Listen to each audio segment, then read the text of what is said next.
Hello, this is Chris with usgalaxys3.com and cricketusers.com. I hope everyone had a good Veterans Day, especially the veterans out there. We're going to be doing an unboxing of the Samsung Galaxy Note 2. This is the AT&T version, and I've actually taken it out of the box and charged it already, so I've cheated a little. I got it off of Craigslist for $550. I believe retail for the AT&T version is $699 at the stores, and they're selling for about $300 with a 2-year commitment. So with the Samsung version, you get the AT&T branded box. I believe a lot of the other people are getting more of a generic Samsung, like the Galaxy S3 box that all of our other ones came in. They look the same between carriers, but this has a lot of branding, like the HTC One X box right there. Also, someone noted that it doesn't come with headphones, and I thought my guy might have taken them out. He warned me about that. Oh, no Galaxy Note 2. Actually, we have it over to the side already. Comes with instruction manual, some like quick start guide. This one came with a white charger, and I think even, or that's just how it is. We have a silver or gray version, actually gray version, and it still comes with a white charger and the USB cord, nothing under that.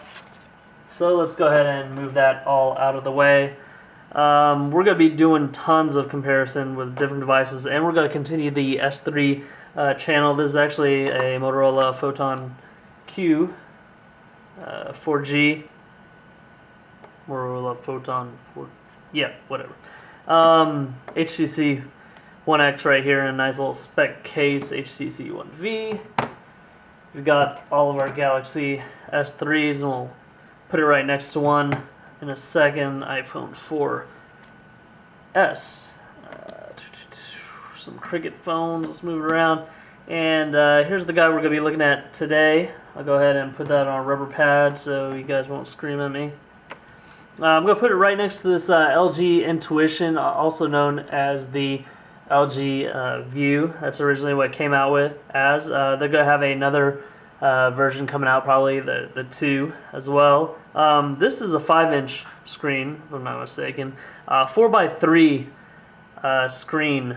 So there's a lot of wow factor in this, and I'd say 2 out of 3 times I go out and go to eat, people ask me, is that a phone? A lot of wow factor in this, but it's really sluggish. It runs ice cream sandwich.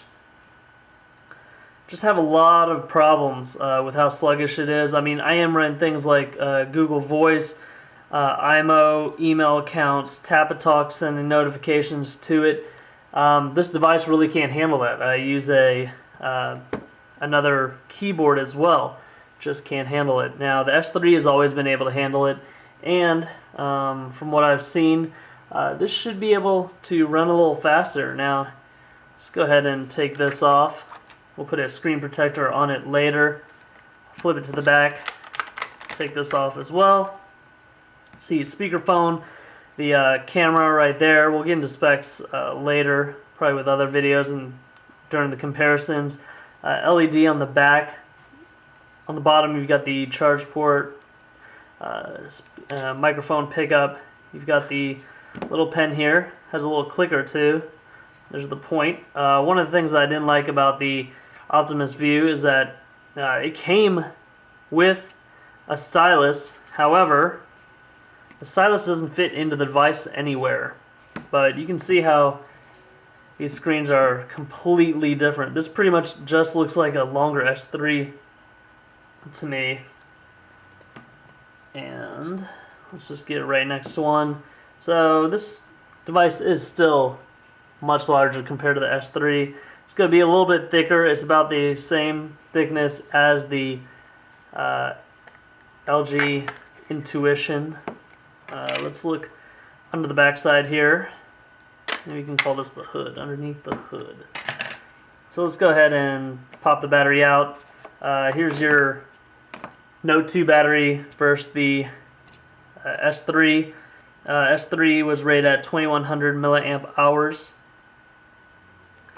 And this one right here is rated at 3100 milliamp hours. These both feature NFC. Here's the SIM card slot right there. Micro SD supports up to 64 gigabytes. This is a 16 gigabyte model. It's supposed to come in what, 16, 32, and 64. This is a quad core processor, while this is dual core for the US versions, and then quad core for the international version. I think that was because they would have had to use a different chip for LTE. They didn't have it integrated at this point. Was it Exynos processor? Anyways, let's go ahead and boot this guy up.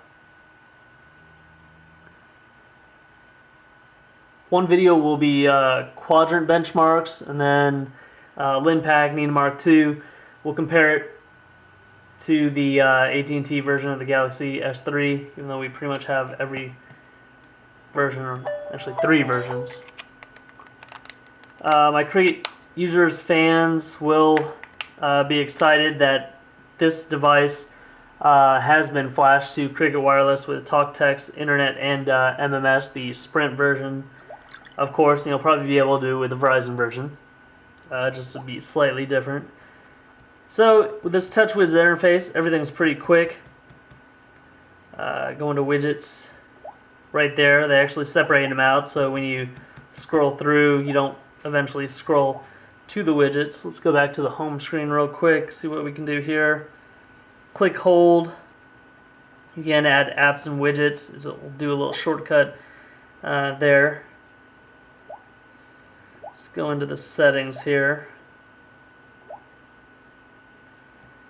Look at the about. So we just got this. It is running 4.1.1 Jelly Bean, which is nice. You'll get a really nice notifications. Let me see if I have a device that's booted right now. Here's the Sprint version with Jelly Bomb Domination ROM. Go down, you'll get tons of notifications, and let's see if we can get to our mail. See, our mail expands the Gmail app to show some of the recent messages right there. So I'm sure this device will be able to tackle just about everything we throw at it. You see the widgets, or the toggles right there. Supports more than one. You can go on auto brightness and everything just from that screen. The one thing I did like about the LG Intuition is that when you're holding it with one hand and holding it vertically, you pretty much have just about all your viewing screen there. Turn it sideways and rotating it doesn't give you that much more. Now with this phone, of course, if you really want to utilize the screen, you're going to have to tilt it sideways. So that might be an inconvenience for some people. As little options for the S Pen. You can show your dominant hand, or put your dominant hand in there and everything. Settings for the accessories. One-handed operation as well, for when you need to use the phone with one hand. Kind of interesting.